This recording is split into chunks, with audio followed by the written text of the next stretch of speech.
কাটোয়া বিধানসভা কেন্দ্রের জন্য সিপিআইএম প্রার্থী হিসেবে সঞ্জীব দাসের নাম ঘোষণা হতেই উচ্ছ্বাসে ফেটে পড়লেন দলীয় কর্মী সমর্থকরা। প্রার্থী ঘোষণার পর থেকেই কাটোয়া শহর ও আশেপাশের এলাকায় আনন্দের পরিবেশ তৈরি হয়। জানা যায়, সঞ্জীব দাস পেশায় একজন শিক্ষক। তিনি কাটোয়ার কাশিরাম দাস বিদ্যায়তনের সঙ্গে যুক্ত এবং দীর্ঘদিন ধরে শিক্ষাগত এবং সামাজিক ক্ষেত্রে সক্রিয় ভূমিকা পালন করে আসছেন। তার প্রার্থীপদ ঘোষণাকে ঘিরে সাধারণ মানুষের মধ্যেও আগ্রহ লক্ষ্য করা গেছে।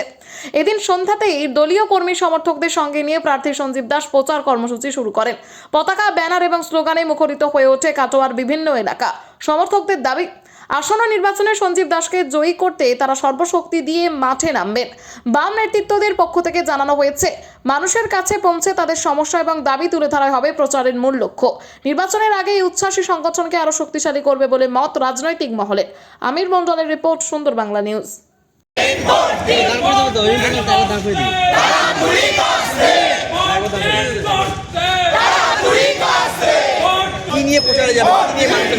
আমাদের সামগ্রিকভাবে যা হচ্ছে পশ্চিমবঙ্গে যা চলছে, সে সমস্ত বিষয়ে অরাজকতা চলছে।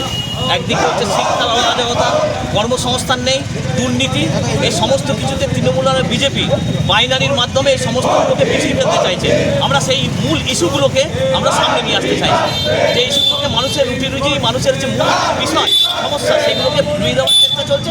আমরা সেগুলোকে সামনে নিয়ে আসতে চাইছি। বিভাজনের রাজনীতি নয়, আমরা চাই মানুষের কর্মসংস্থান, শিক্ষা, নারী নিরাপত্তা এবং দুর্নীতিমুক্ত একটা বাংলা চাই। বাংলাকে বাঁচাতে নাম ঘোষণা হওয়ার পরই মিছিলে নিয়ে বেরোলেন, মানুষের সারা কেমন পাচ্ছে? মানুষের সারা তো যথেষ্টই পাওয়া যাচ্ছে, আপনারা নিজেরাও লক্ষ্য করছেন। এবং তারা দীর্ঘদিন পর তাদের নিজস্ব প্রতীকে, আমাদের বামপন্থী কর্মীরা কাস্তাতুলি তারা প্রতীক পেয়েছে, পেয়ে প্রার্থী হয়েছে। সেটার চেয়েও বড় কথা হচ্ছে আপনারা নিজেদের প্রতীকে তারা করছেন এবং তারা ঐক্যবদ্ধ এবং তারা দৃঢ় প্রতিজ্ঞ যে তৃণমূল বিজেপির বাইনারি ভেঙে, বিভাজনের রাজনীতি ভেঙে পশ্চিমবঙ্গে আগামী দিনে বাংলা বাঁচাতে বামপন্থীদের শক্তিশালী এবং জয়লাভ তারা করতে দৃঢ়।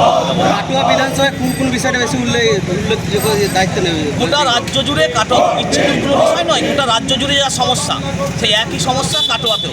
যে হচ্ছে শিক্ষার অব্যবস্থা, সেটা যে কর্মসংস্থান নেই। আমাদের কাটোয়া তাম্পির যে জমিটা পড়ে আছে, সেটা আমরা চাই কর্মসংস্থান, কর্মমুখী শিল্প সেখানটা করে হোক। যে গণতান্ত্রিক যে ব্যবস্থা, সেই ব্যবস্থা নেই, কাটোয়াতেও নেই। মানুষের বহু ক্ষোভ আছে, কিন্তু তারা মুখ খুলতে পারে না কোনো এক অজানা কারণে। আমরা ভয়মুক্ত পরিবেশ দিতে চাই, আগামী দিনে গণতান্ত্রিক পরিবেশ ফিরিয়ে আনতে চাই। সবচেয়ে বড় কথা, পশ্চিমবঙ্গের গণতন্ত্রকে ফিরিয়ে আনতে হবে।